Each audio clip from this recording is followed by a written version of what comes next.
Hello, Namaste, and welcome to yet another episode of MD Speaks. This is Aruna Ravikumar, and I will be in conversation with BARSYL MD Sunil Srivastava. We will be discussing the same topic, think big, because the topic is big. Hello, Sunil. Hi, Aruna. So last time we were speaking about thinking big, and it's not about figures or how much you're contributing, but the value that you bring to a big project. Yeah. So can you further elaborate on that? Okay, just to repeat again, according to me, big is not a number, big is not a title. Normally we tend to look at that. So big is more in the mind. Now, if you think you're big, you are big. Unfortunately, most of us tend to look at big in terms of size or in terms of quantities. But according to me, when I mean big, it has to be big in terms of value creation, big in terms of what you contribute to a project. That makes your bigness. There are umpteen examples which I can give as to where we've kind of being small company but delivered big. Yeah. So to me, that is one thing which I want to emphasize again, especially to my colleagues, that big is all in the mind. Nobody gives you a title that you're big, or nobody can say that this is, because big is a very relative term. Yes. I might be big for somebody much smaller, or I might be small from somebody. So that's why I don't believe in the number kind of bigness as such. There are, like I said, during the course of these past 30-35 years, there have been many occasions where we have proved, despite being small, we are big in the project or something. So that is something which I think begins with the mind, that if you think you're big, or if you believe you're big, confidence. Yes, yeah, if you believe you're big, then you'll act big. So unless all of us think and believe big, we'll not be able to act big. We'll always be cowed down by numbers or somebody that, no, there's a big person talking to me, or this is a big company talking to me. No, that is something which I have never kind of had that fear with me, and this is what I want to tell all my colleagues, that they should not have that in their mind, that how can I talk to a big person or a big company? Yeah, today we have a lot of life coaches telling you to dream big, think big, manifest your dreams. True. In fact, so that's you seem to have done that. It is because unless you think big, you can't act big. So bigness begins to, like I said, begin all in the mind. How much ever somebody says you're big or small, but if you don't think you're big, you can't act big.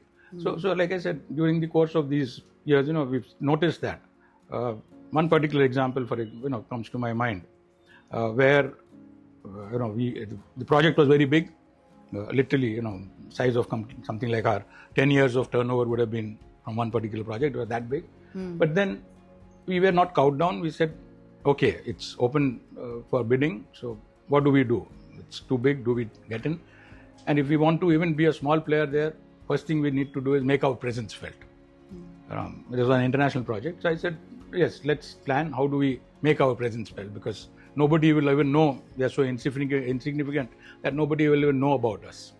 So like they said, it's better to try and fail than not exactly. try at all. So first thing we did was we said, okay, let's at least buy the document, the tender bidding document at least, because that will let everybody know that we are also one of the players.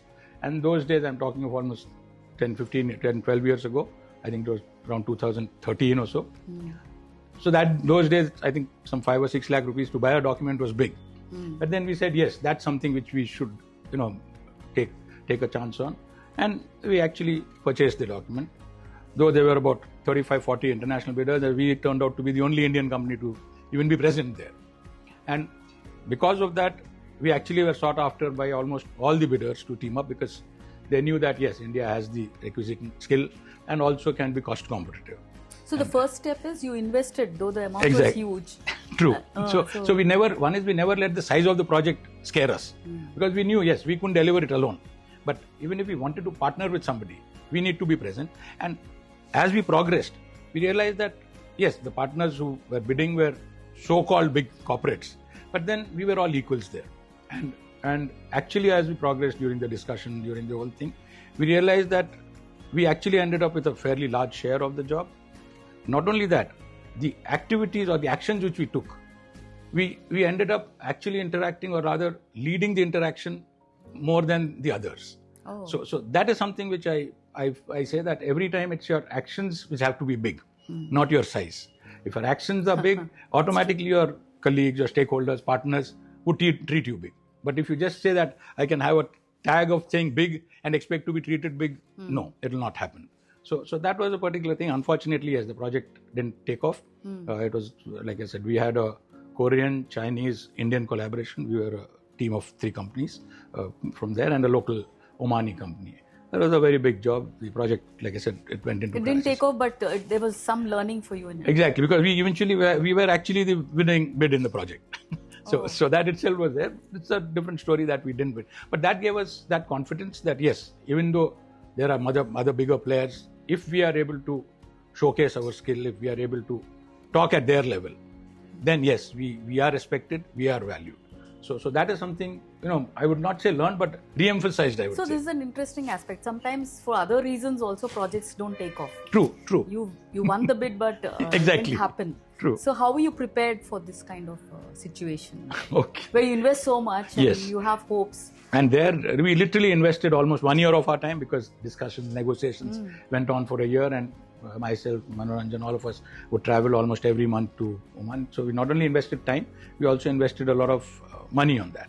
So yes, it was a big shock when the project didn't take off, and very frankly, it just took us almost a year or two to get back to normal because our focus was so much on that project that we actually not neglected, consciously didn't look at other projects because we knew if that project had to come, then we wouldn't have the bandwidth to morale manage. is also affected, right? You go out there and Yeah, it does. put so much time and effort. True. and money. It does because you invested so much of time. It does affect, but like I said, win and loss is part of the game. So yes, you get up and prepare. So yes, that again, like I said, requires a lot of mental strength. But then we said, okay, this is fine, this is gone. But a lot of learning, like what you mentioned also. We learned a lot about about what our own so-called our own contribution, how we are valued in the international space. So that gave us a lot of confidence. So that is something, like I said, if we had not thought big at that time, we would not be there present at all. So that is something which I always say, that it's not the size, or it's basically how you project yourself, how you act, and how you deliver, which makes you big. So that is, I often repeat that. It's happened to us here in India on an ongoing project when 2009-10, when Chennai Metro in fact, that was one of the, after Delhi Metro, that was one of the first metros to start construction, and we were part of, again, an international consortium which was shortlisted to bid.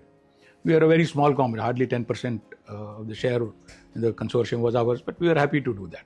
But as the project progressed, because of our, the way we led, the client actually was interacting more with us than with the so-called leader who had almost 30-35% share. Okay. And today, after 15 years, we still continue with the client, whereas others are no longer there.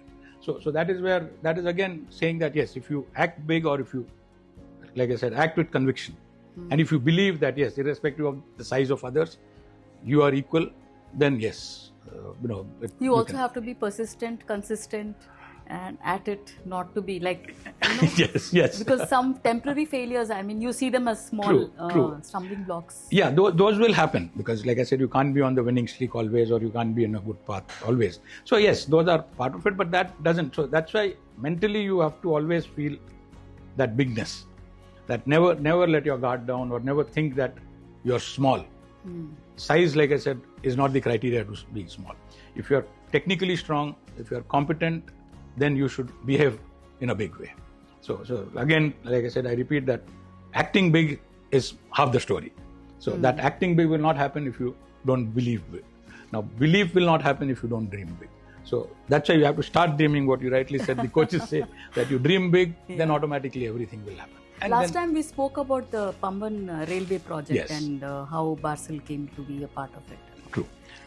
Can you tell us about some more big projects? Where thinking big helped you?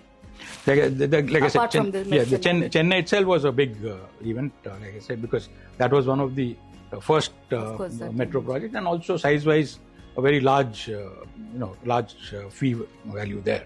So that was one of the big ones. Similarly, in some of the other international projects, where yes, again, big or small was not again the criteria. We did some job in the Gulf region, which is a couple of years ago. Again, there was so-called big companies, but then when they needed the skill, they called us up to team up with them or join them, and that is where again. So we didn't go down going there that, okay, you are kind of, you are the godfather and we are small players or something. No, we knew we were called because we had the competency. So we looked at them as equals and yes, delivered. And that is giving us, good returns. Even today, in fact, for example, last month, we've just started a large project in Saudi Arabia. Okay. Now there again, it was against international competition. We had a European partner and they chose us because, again, yes, while they were so-called big or multi-locational company, but then they chose us because they knew we were competent. And today we are 50-50 partners in the job. So that is where, like I said, whole idea is that if you are, always on your best or, always thinking that, yes, I'm not inferior to anybody. See, bigness is more, or smallness comes in more from our own thoughts where we feel that the other guy is superior. So that is where you start thinking that I'm inferior, so I'm smaller. No, that you should have that confidence, especially if we've, as an organization, close to 40 years, if we've survived. We have to be something good at, so we've done something right. Think big and don't be afraid of the bigger competition that is around you. Absolutely. Like I say, see, big is very relative. Yeah. So again, for somebody who's a startup today, maybe we are very big. So for us, maybe a multi-billion-dollar company is big. So that's why that is a very relative term. So never look at that. In fact, it just so happened today I was reading a nice small obituary for Dilip Joshi, the cricketer. His last phrase, I believe, to one of his teammates who were batting was that never look at the bowler, look at the ball when you're batting. Okay. And you'll never be scared. So that is, so never look at size of others. Yeah. So just that's a little like Arjuna's focus also. True. So you have confidence. You have confidence in your ability, and that's it. So don't bother about other guys being big or whatever, because then you will always tend to compare. And yes, definitely if you look at numbers, we are not there. So automatically you will have that. So never let number or any of those things, come into your mind and say, because of that I'm small, or because somebody else is 10,000 people, I'm only 500 people, I'm small. No, it's end of the day, it's like you rightly said, your capability and your delivery, which you should have confidence in, that yes, I'm capable of delivering, I'll deliver whatever be my best and the skill I have. And then that is big. So and act that way. Don't again go with a kind of inferiority kind of complex, or as though somebody is doing you a favor by giving you this particular job, whether it's a client or whether a partner. Never go with that attitude. Because you are finally, end of the day, delivering a knowledge product or a knowledge service. So if the customer or the other user is not convinced that you have that knowledge, he or she will not respect you anyway. So it's not that he's doing you a favor by giving you a job, because it's not he's buying some frivolous kind of thing that, okay, I don't mind trying it out. He fully well knows that, yes, you have the capability, and that's why he's giving you the job. So you also should go with that same confidence. Not that, somebody's done a favor because he's giving me such a big job. No. And that will reflect, once you do that, the whole relationship changes, because the other person also then treats you with equal respect. He also realizes that, yes. So same thing when you're interacting with so-called bigger partners or larger share partners. But then when they know that, yes, you're standing your ground, and without you, the whole delivery will not happen, because you are an equally important part of the project. Yes, you might have a small role, but you are an equally important role to play. Automatically that respect comes in. So that requires a lot of, like I said, mindset change. And that has to be constantly, kind of reinvented. Yeah, you win some, you lose some, but most of your projects are long term. Exactly. So how do you sustain this kind of attitude throughout? I mean, it takes years, right? So you have to be continuously at it. You have to be continuous. You can't say that one particular meeting I'll go totally prepared and next I will not. You have to be consistently on top of the whole job, on top of the project. So that requires, yes, a lot of planning, and everybody who is involved in the project should actually be deep into it, so that at any given time you are thorough about what your role is or what the project requirement is. And if you really want to show your so-called big capabilities, then yes, you should go beyond what is actually given to you or whatever. You should be able to project that particular knowledge or that particular skill or that problem-solving ability. That yes, this was my role, but I am actually able to contribute to your solution also.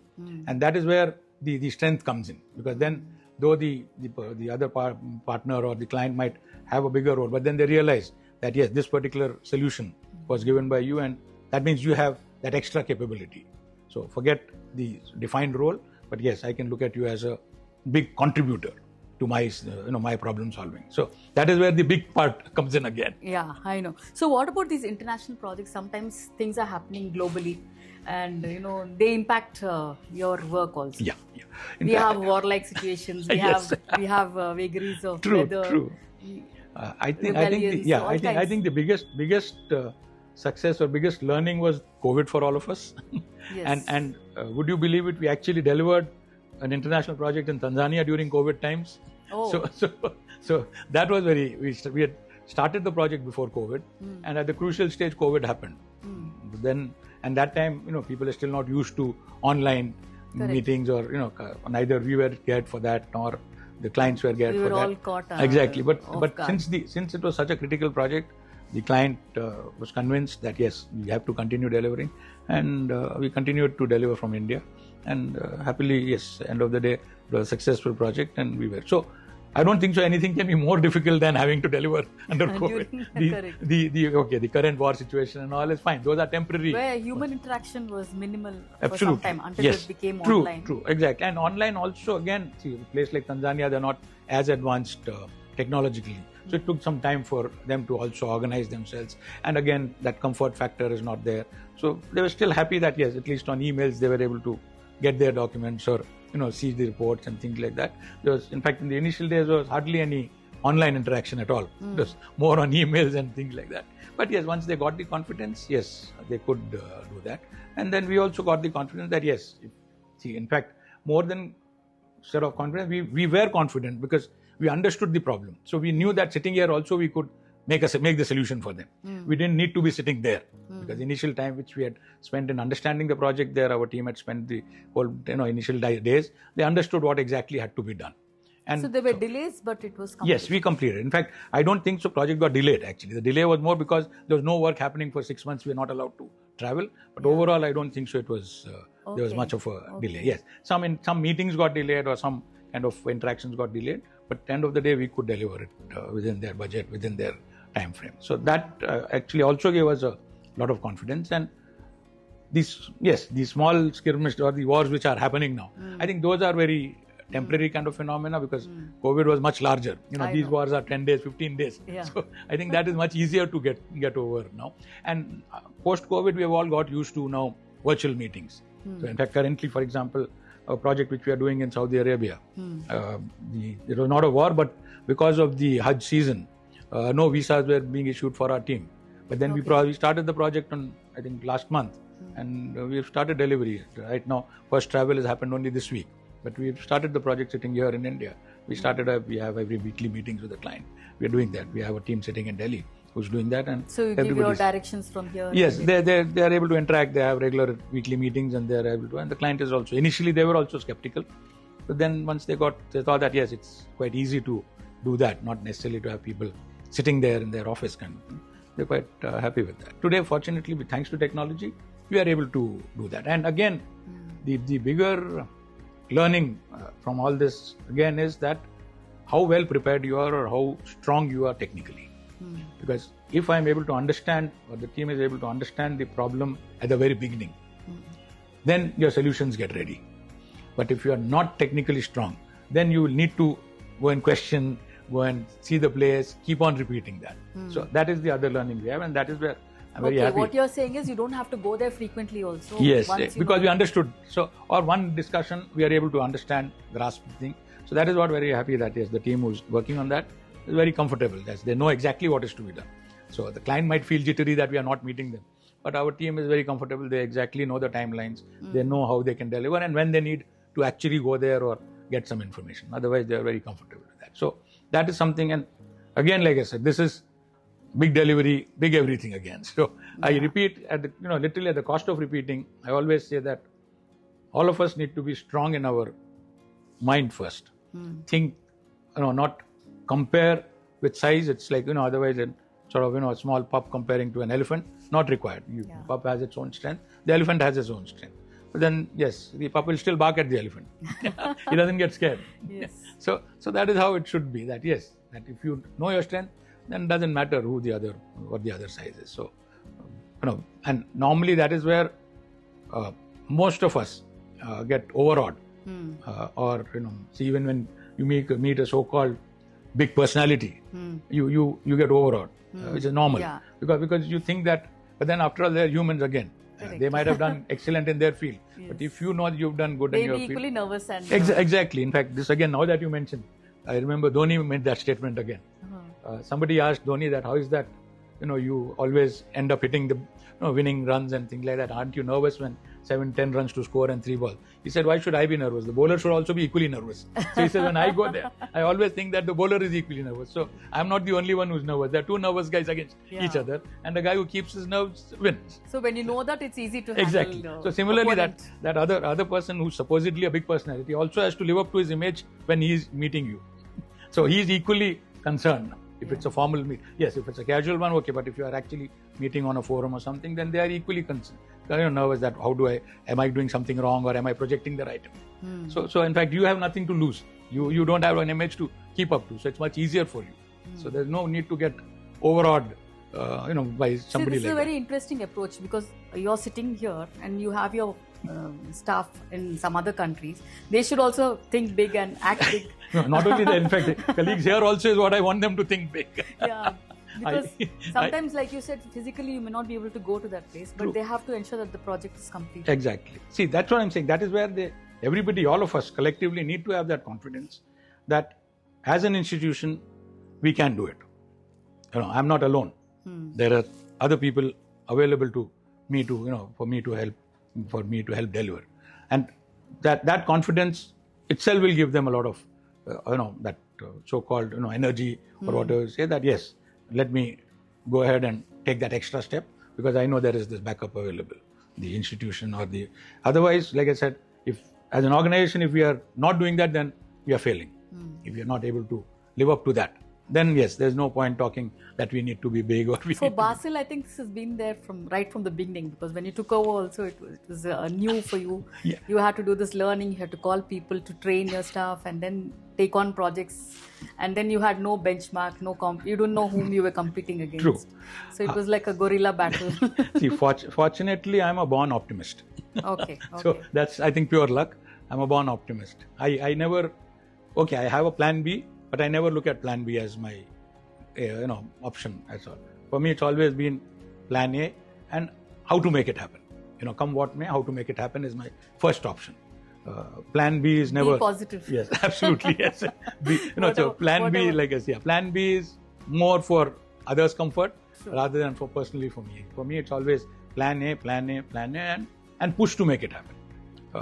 Whatever needs to be done, do that. Try till the end. Yeah, absolutely. Unless it's total failure, and then you look for plan B. So I think that has helped me create, have this kind of thinking, and that is something which I want everybody to kind of pick up and learn, because unless all of us think big or think positive, then again it will be a mismatch, or we're not consistent. The reason I want to repeat this is that yes, we need to have that, forget what others talk, forget what others are saying about you. You should be confident about yourself as an individual and as an institution, both. The place you're working with, you should have that confidence. Then automatically all the actions will follow. So how relevant is this attitude now? Because when you started, you didn't have...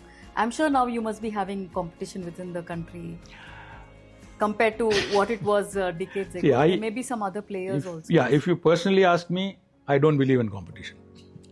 No, that's another matter, but there must be other companies. See, I feel there is frankly enough work for everybody. Okay. So there's no point unless I feel I want that I should be a monopoly. Unfortunately, most of us think like that. Yes. That I should be the only one who should get all the work. There is no need to think like that. And that is one of the reasons why intentionally we normally very rarely work alone on big large projects. We take in partners. A lot of time people ask me that, no, we could have done this alone, but why are you taking a partner? But then that is our intention. One is, it reduces your risk. Second, people don't realize you're actually eliminating a competition. Because if you're not partnering with him, he's your competitor. So normally we normally choose the strongest competitor as our partner. So that you're straight away eliminating your competition at one go. And partnering, so yes, you might not have 100% of the cake, but then you're at least getting 50% of the cake. Because otherwise it was non-existent for you. Your competitor would have taken it away. Okay. So the thinking is that either you plan for 100% and get 0, or plan for 50% and get 50%. So that's why I use the word, I don't believe in competition. It's a very interesting approach, I would say. But another thing is competition actually helps quality. Absolutely, because you are on your toes You're always. Competing with somebody else. True. It's like you won't be complacent. Yeah, you always have to be up there. You have to prove yourself every time. So which is good. And also, like I said, sometimes competition in other ways good that automatically people tend to compare. So the so-called non-performers fall out.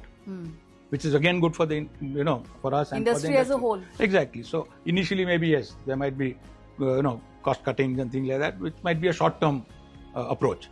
Gradually, as the client matures, as the projects come up, people realize that yes. So non-performers tend to follow, so that's why, like I said, competition is good. But personally, like I said, I don't believe. There's no competition. To me, I don't believe in the word competition, because both. One is there's enough opportunities for everybody. I don't think so. Globally, one lesson I've learned personally is make your competitors your partners. Absolutely, I strongly believe in that. I always and it's proven to us. We won jobs like that, where yes, we took on our competitors straight away and said, let's join, and this is the logic I gave them. Otherwise, each of us will end up fighting. So you have 50% chance of winning, I have a 50% chance of winning, and maybe we'll cut down on price, so the client is the biggest winner. Much better that yes, we team up and kill the other guys, because we know between the two of us, we'll be the strongest guys.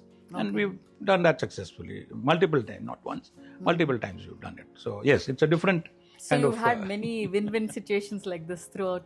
See, end of the day, see, any activity or again, any negotiation, any discussion, every stakeholder should be a winner. I don't like to say that somebody should be a loser and somebody should be a winner. No. Every stakeholder should feel that they've got what they wanted.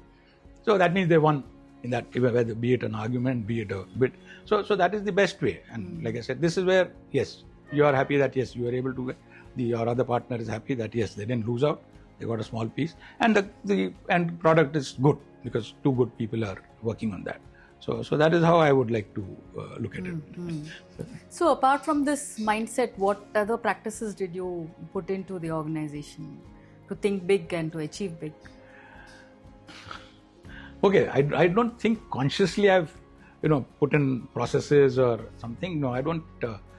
Somehow we've not been able to really. It's more these practices in terms of behavioral things, trying to interact with them, with my team around, explain to them how it is to be done, wherever possible, accompany them so that I am able to show with my own delivery or my own interactions that how you can actually handle situations. So those are, I think, more informal. But yes, I try to kind of exchange ideas with the team and tell them, these kind of thinking which I said, which I was lucky to get and be successful. So these are some of the things which I always try to share and tell them that yes, don't worry, go and try this. So maybe yes, you might take time to pick it up, but then yes, over a period of time, you'll get that confidence and you'll be able to kind of master that particular thing. It takes time, definitely, yes, but then once the person also sees that these are successful or this proving better results than what they were doing, they then take it as a regular practice. So that is how I don't think there's been any kind of formal training or something. No, it's only these experiences which, like I said, which I share. Similarly, I share with them if there's been some new experience which I have, something with interacting with the customer or interacting with partners, I try to share all of them. So your thinking would trickle down to the employees. I would think from the employee perspective, they would think, okay, my boss has to think big and get the business. So why should I think big or act big? So how would you say that, they should change their mindset? True. No, what you say is exactly true. See, I don't want also to always, say that because I've done it, you should do it. No, because again, like you rightly said, normal thinking would be that, okay, you had to do it, you did it. So what? Why should I do it? Yeah. Which is very normal thinking. So I always tell them that don't look at yourself as an employee of BARSYL, look at yourself as a professional. You have 35, 40 years of professional career. Now look at it as that, because whatever you learn or whatever you do here is not going to reside in this organization. It is going to reside with you. Correct. So that is something which will, propel you in your professional life. So unless you learn these good things or try these good things, which fortunately you are getting an opportunity to learn and do it here, you can't, because today the world is so competitive. As an individual, for example, to prosper in a profession is tough. To grow beyond a certain level is tough.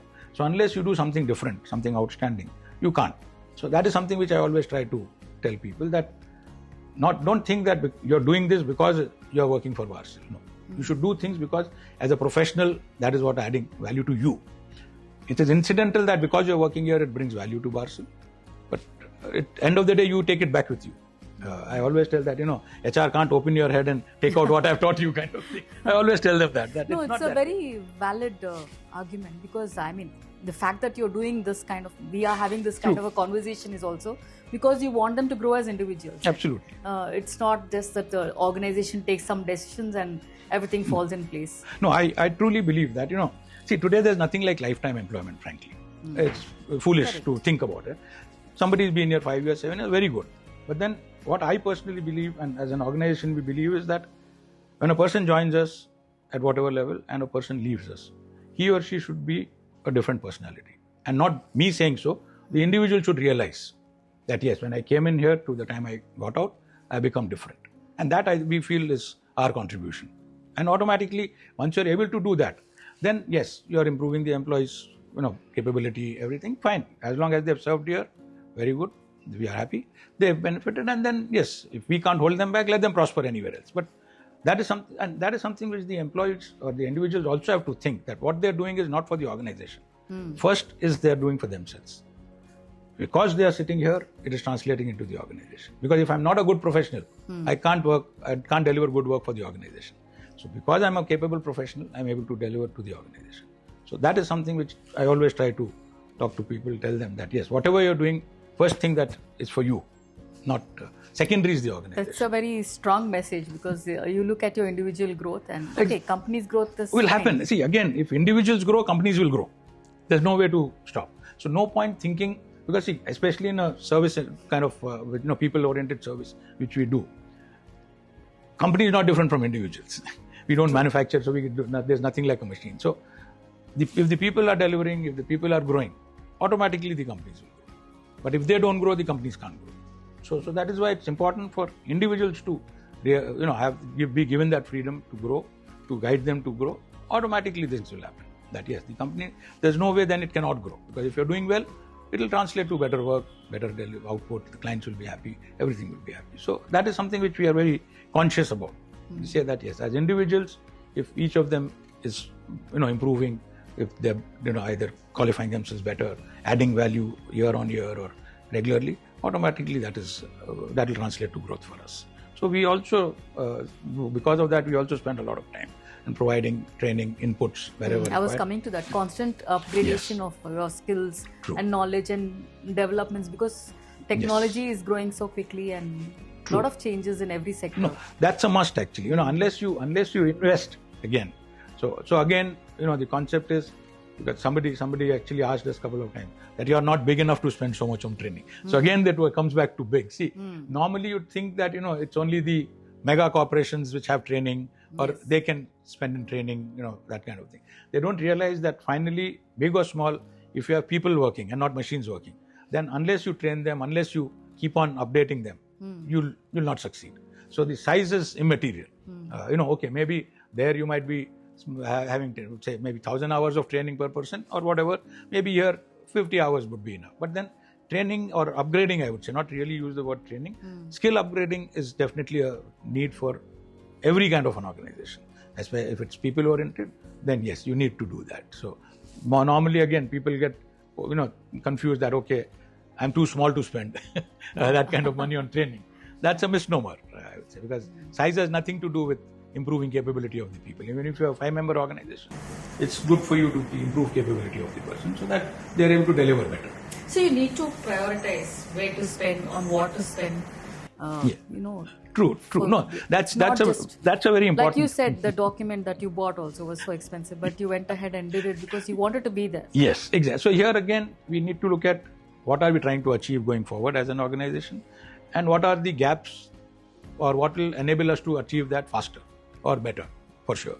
And that is where you analyze the gap. That yes, what are the gaps within the organization which might hamper you from achieving that particular objective, and that is where you add the training or the skill required or whatever, either get new skill sets of people or you enhance the skill of existing people if you feel that yes, it is possible to do that. So yes, matching that is very important, what you are trying to achieve, because no point just giving training for the sake of giving training, just because you can show a chart that yes, I'm giving 5 hours of training every week or something like that, is actually, like you said, yes, definitely waste of resource. But then if you plan that yes, there are certain skills which I will need if I need to say reach some particular goal or some particular, then those are the areas which you need to definitely add to your team, or like I said, whichever way you can. So that's how we plan it on that basis, that what are we, out of this training, what is the outcome we are expecting, and how will it benefit us in our overall objectives. So since we are on to thinking big, how do you see yourself a decade from now?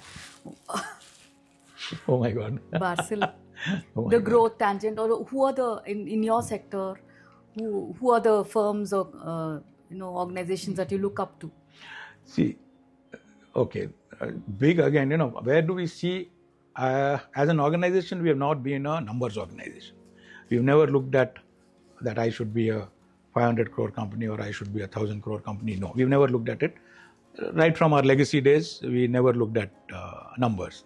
We've always been more inward looking, that yes, I should deliver, or I should be able to do competent job, improve my technical skills, improve my capability, and then whatever happens in terms of commercials will happen, kind of thing. But so even today, we don't aspire, we say that in 5 years we should be 1,000 crores or we should be 500 crores, because we know that if we continue to deliver good job, that number will be achieved, or whatever be the number which will be achieved.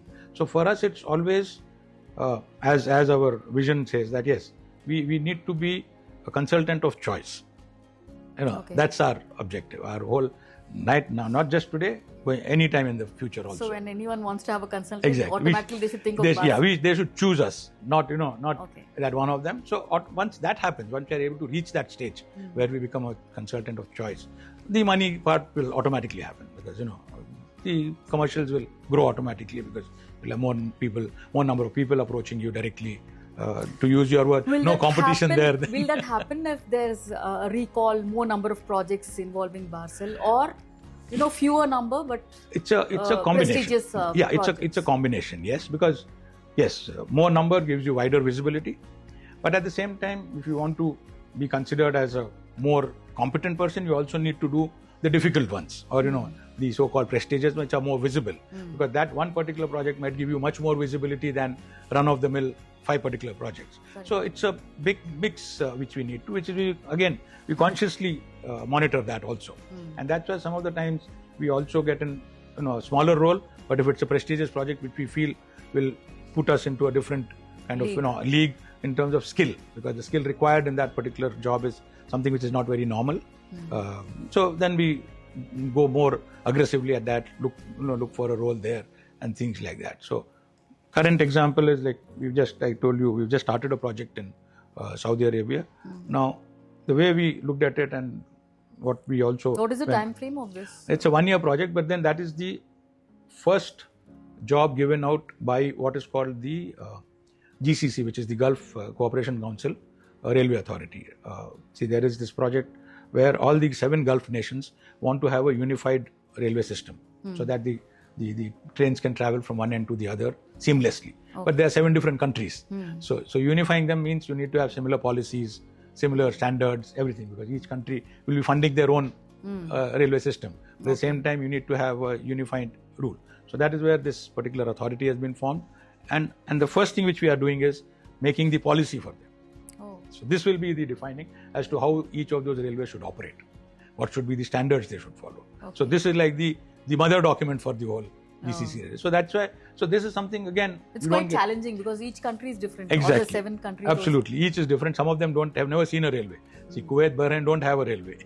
They've never seen a railway, whereas Saudi and UAE have large railway networks already in place. Okay. So that's where the challenge is, that yes, some places build, some are planning, some are things. So you need to get all of them together and explain the do's and don'ts, goods and bads, because some of them will have some notion of what they've heard. And it has to be operational in a year's time. Exactly. So no, the policy should be in place in a year's time. And so that everybody, whoever is planning, has to follow that. So final execution will take. Based on this policy, each country would take that. So that's why this, like I said, this will be the mother document, which you don't get a chance very often, because this is like a formation of a new railway. It was something like, say, 150 years ago, what would have happened on Indian railways. So you have to deal with each country based on their requirements and give them Fortunately, there is a GCC secretariat, like the United Nations. There is a GCC secretariat in Riyadh, where each of these country representatives are based. So we need to coordinate. But then yes, we also need to discuss with individual railways, but there is a coordinating office. It's almost a mini UN secretariat actually. It's called the GCC secretariat. So each country has a couple of representatives in that place where they hold the meeting and things like that. So that is relatively easy. But yes, we need to understand each of the countries, political, geographical requirements, everything, and then make something which is acceptable to all 7 countries. So by the time it translates into action, it will take. Yeah, it's a long process. In fact, that is something, again, we are looking at it, that yes, if we are there at the beginning, then we will continue to be there. So that is how we thought about it. That yes, because if you are creating the mother document, then everybody would like to, each country would like you to work with them because you understand the whole thing. So that is what we are. So this requires a detailed study of each of these 7 countries. What their plans are, what their thinking is, so that accordingly you can either modify it or incorporate it in your policy. So each 7 countries have to be studied properly, understood what they're going forward, what are they planning, and then make out this particular document. So that is why this is really big. It is, it is both the length-wise, the 7 countries together. So actually you are making document for 7 different countries. So that way it is big, yes. And also, like I said, the skill required. It's not very easy to understand these interoperability issues as to how 2 countries, for example, very rarely you get an opportunity that one train will go into the other countries, and how do you share revenue? How do you share costs? It's because you're only buying a ticket in one country, but then you're maybe getting down another place. So how does the other country make money? So these are some of the challenges which are not very easy to answer. Fortunately, our team of experts have done this in various countries, so they were able to, and that's how, like I said, so this is where we feel that yes, the bigness is not just the size, but this kind of an opportunity is big because you don't get to create mother documents for an inception kind of a railway.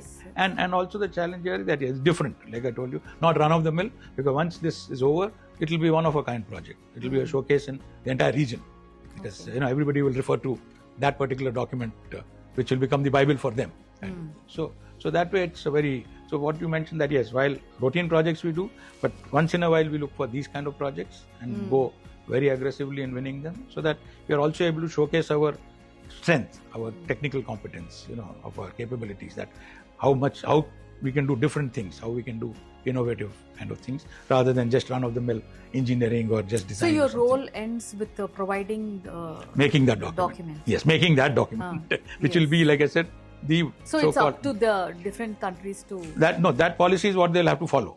So each of the countries will be given that, and they will have to follow that. The completion will depend on how well they follow what you've laid out. There will be no choice, because then the trains will not be able to run across. So so this will be the binding document for them. Once it's there, they can't deviate from this. So the challenge is that yes, in the beginning all of them need to come on the same plane, agree to the basic guidelines, and then we frame the detailing kind of thing. So that is, like I said, yes, countries by and large know what they are kind of looking for. So yes, it's not so difficult as it sounds, but then it is a challenge definitely, because 7 different countries, 7 different heads of state, 7 different policies, so definitely has its challenges. Very interesting, because towards the end of our conversation, we are talking about a big project where you're literally bridging the gulf. True, bridging the gulf, exactly. It's a big gulf also.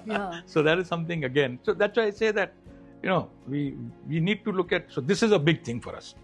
So that's why it's, and relatively small, there were bigger bidders, bigger companies who would bid for it. But we won it because of our strength, because of our technical competence. So there's no need to be scared of bigger competition or bigger players in the market.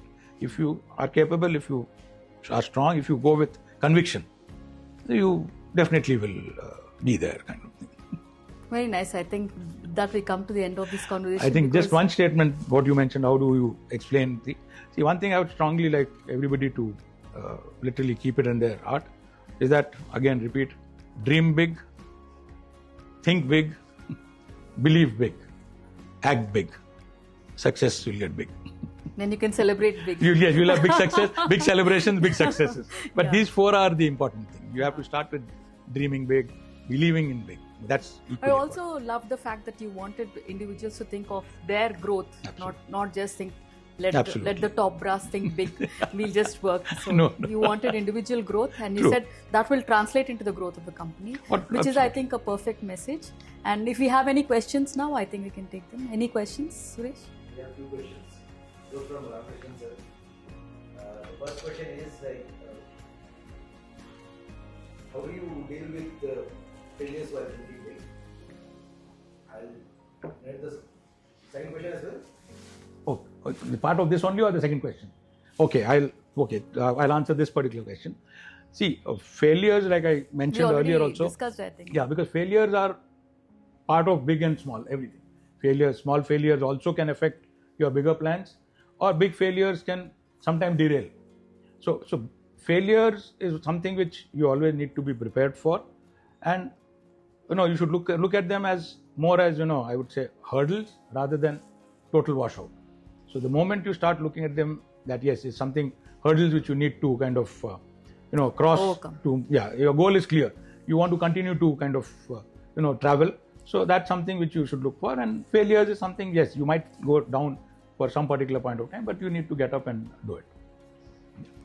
So, any other questions? Second question is that what are we currently doing to get bigger results, bigger performances? Why we are thinking? Oh, can you just repeat that question again? So what are we currently doing to get bigger and better performances? Okay. One is, yes, we are adding more skills to our team so that we are prepared for bigger challenges, not necessarily in size, but in terms of technical challenges. That is something which we are consciously doing. And I think that eventually will definitely translate into better projects, more challenging projects, which will also simultaneously ensure, which I said, commercially more viable kind of thing. So I think it's a process. It's not a one-off kind of step which we take. It's an ongoing process. Yeah, because you'll have better people. You are able to handle bigger or more challenging projects, and that will translate to bigger numbers. So that is how I would like to look at it, and that's how we are planning kind of think that yes, we are adding more and more skills to our own team. Nice to learn about this work in progress. It's always growth is always a work in progress. Yes. Yeah. I think we had some very good. One other question, yes. From the business development perspective, was there any time where you thought, like, perspective of thinking you thought you could do this, but from the delivery team, same perspective did not come, or they were not confident? How did you deal with it if there was any such example? No, okay. Just repeat that again. Generally, what happens is the complaint comes is that BD team over promises we can deliver this, we can do this also. But when it comes to delivery, so they are little afraid if this is possible within the given. See, then in that case, I think even the delivery team needs to have the same confidence as the BD team had when winning the job.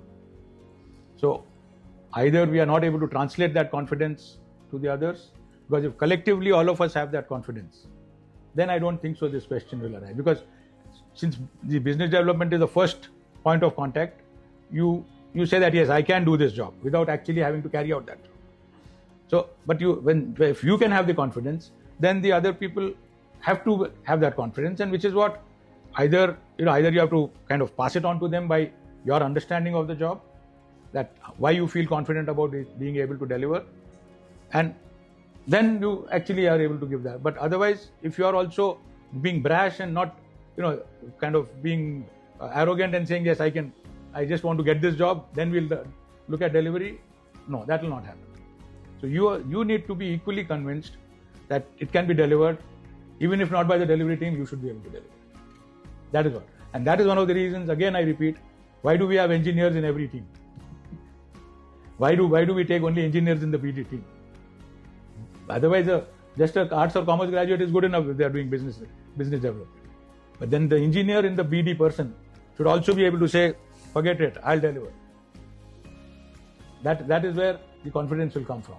Because then automatically, like what Aruna just now said, with competition, they will feel otherwise, if that guy can do it, why cannot I do it? So you have to create that internal competition within the team. Only then that same confidence will get translated. So again, I come back again, as professionals first you should feel proud that you are not a business development professional. You have an engineering qualification. Business development happen to be the role you are playing. But by profession you are an engineer. See, if somebody asks me what am I? I first say I'm an engineer. Then the other role, I'm playing a management role. But that doesn't make me a management professional. I might have a management qualification, that's different. But then I am basically by heart an engineer. So today also I should be able to have that confidence that forget, you're not able to, I'll tell you how to do it. That is how you should always look at it. So no point saying that, how do I translate this or how, it will not. It's not something where you can bake a cake and say, now you eat it. It's not a physical thing. So all of us need to collectively look at it on that basis that yes, we have a team here, we are all equally competent and we will be able to do it. So that is the mindset you need to have. I hope I've answered. Thank you very much. I think there are many interesting takeaways from today's episode. I hope people will benefit I hope at the so. individual level from our conversation. Thank you very much. Till we meet again on another episode of MD Speaks. Thank you, Aruna. Thank you.